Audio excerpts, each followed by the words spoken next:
So hello my IGNOU student, I hope आप सब अच्छे होंगे। तो आज हम कवर करने वाले हैं BEGC 103 के block 3 poetry.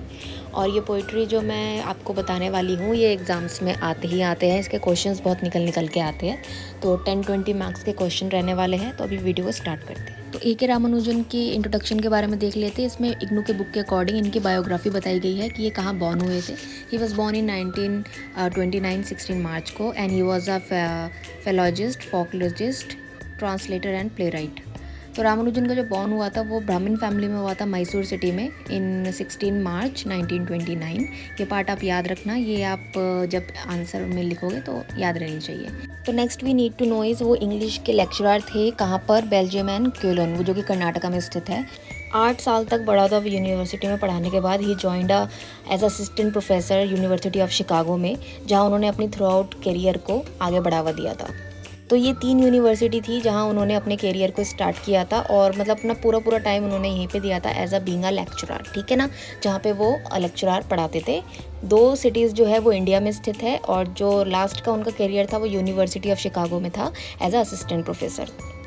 In 1976 government of India की तरफ से उनको एक पद्मश्री अवार्ड भी मिला था, जो कि as an Indo American writer के तौर पर मिला गया था।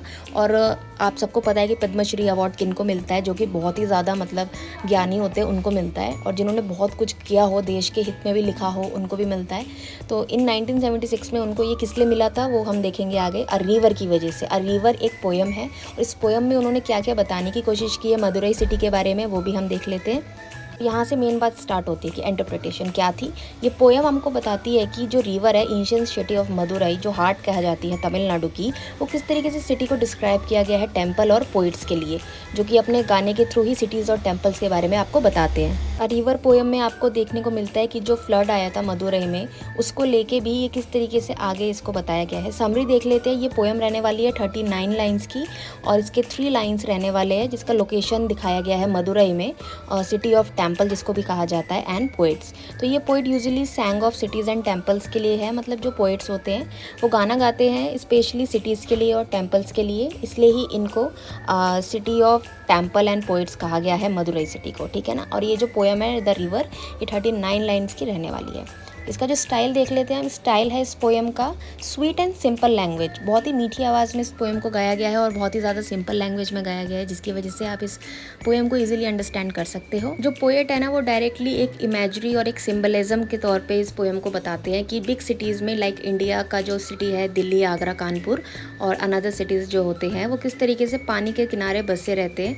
और पोयम में भी इस तरीके की चीज़ों को ही बताया गया है कि पानी के किनारे जो सिटीज़ रहते हैं उनको क्या क्या कॉन्स एंड प्रॉस देखने पड़ते हैं अपनी लाइफ में। और वो पानी भी जो होता है, जो रिवर का पानी होता है, वो कब सूखता है, किस तरीके से मतलब लोगों की वजह से वो सूखता भी है और बहता भी है। तो इसके बारे में ही बताया गया है। और इसका मेन प्लॉट जो है वो है मदुरई सिटी के बारे में, रिवर के लिए, जो मदुरई सिटी के वहाँ जो रिवर है वहाँ के लिए। पोइट ने यहाँ पे अलग अलग स्टेट्स के बारे में भी आपको एग्जांपल देके समझाया है। द बिग सिटीज़, यहाँ मैं हेडलाइट करती हूँ, big cities of India like Delhi, Agra, Kanpur and another cities like. So इसलिए ही A.K. रामानुजन ने सिटीज़ का इस्तेमाल किया है ताकि वो बता सके situation of this river. Theme का जो सेंट्रल है वो रहने वाला है A.K. रामानुजन की पोएम या रिवर के बारे में, जिसके contrast between the romanticisation and nature of by poet and harsh tragic reality of human suffering.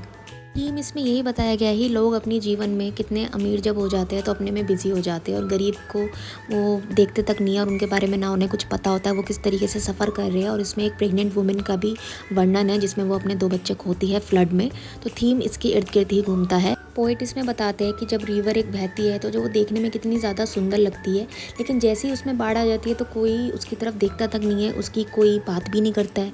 तो रिवर के थ्रू ही जो पोइट है वो बताना चाहता है एज अ इंसान के लाइफ में भी, कि जब वो बड़ा हुआ रहता है तो सब उसकी तरफ देखते हैं, लेकिन जैसे ही उसकी तरफ कोई गरीबी आती है, उसके ऊपर कोई दुख आता है, तो लोग उसकी तरफ देखने मतलब पसंद ही नहीं करते हैं देखना, अपनी आंखें मूंद लेते हैं।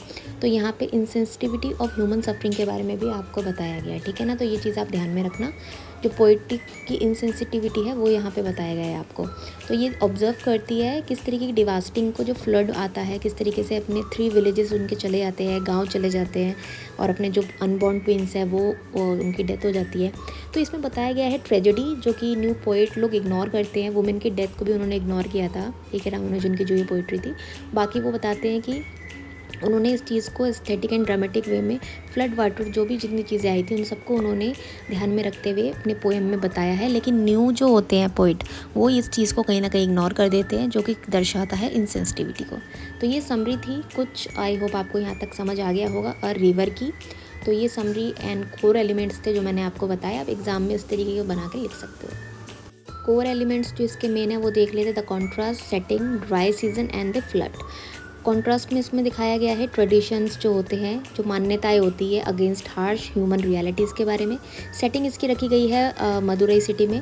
ड्राई सीजन के लिए बताया गया है कि किस तरीके से डर्ट और रॉ स्टोन्स वहाँ पे आ जाते हैं रिवर में। और फ्लड बताया गया है मानसून में जब वाटर आता है वो किस तरीके से तबाही मचाता है, रियल वर्ल्ड का डिस्ट्रक्शन हो जाता है पूरी तरीके से, और ह्यूमन उसमें किस तरीके से सफ़र करता है। ये इसके की एलिमेंट्स है मेन 4-5 जो आपको याद रखने हैं। सो आई होप आपको यहाँ तक वीडियो समझ में आ गई होगी। So stay in touch for next video. तो thank you so much for watching. Like share subscribe भी ज़रूर कर दीजिएगा।